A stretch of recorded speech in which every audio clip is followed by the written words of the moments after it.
When we talk about IAM breaches, most people picture the classic scenarios: weak passwords, no MFA, dormant accounts left open, admin rights never reviewed. That's textbook IAM failure.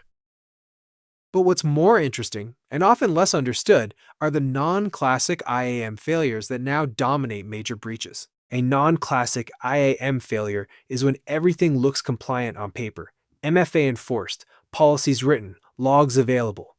Yet attackers still walk right in because the modern identity chain has blind spots no policy checklist covers. Take Salesforce and the ShinyHunters campaigns over the summer. This wasn't about someone using 123456 as a password. Attackers used voice phishing to trick employees, stole OAuth tokens, and exploited vendor integrations with overly broad rights. In other words, they didn't crack the lock on the front door. They found side entrances through trust relationships and token abuse. That's a perfect example of non-classic IAM. Not a missing control, but controls that weren't designed to cover the way access really works today. Another big one was Quantis, where the breach came through a third-party call center. The attackers didn't need a technical exploit. They just needed to convince a human to hand over access.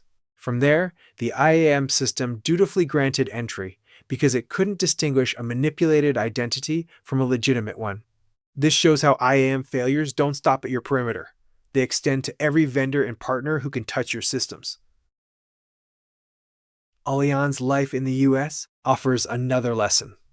In August, over 1 million customer records were exposed. No payment details, but plenty of personal information that fuels phishing and identity theft. What's striking is that financial credentials were protected, yet weaker identity governance around other data points was enough to create major exposure. Non-classic IAM failures often show up exactly like this. Not in the high-value accounts everyone monitors most closely, but in the overlooked systems where privileges are still broad and reviews less frequent. So what does this mean for organizations trying to strengthen their IAM posture? It means you can't just rely on the classic hygiene measures, rotating passwords, mandating MFA, or running quarterly access reviews. You need to account for modern identity flows, OAuth and SAML tokens, third-party integrations, privileged connectors, and the way employees actually work with cloud applications. Non-classic IAM failures thrive in the gray space between human behavior and technical design, and that's exactly where attackers focus their energy. I'll wrap up here by saying this. Managing IAM is no longer just about locks and keys. It's about mapping every access path, from the obvious to the hidden, and being able to prove you control them.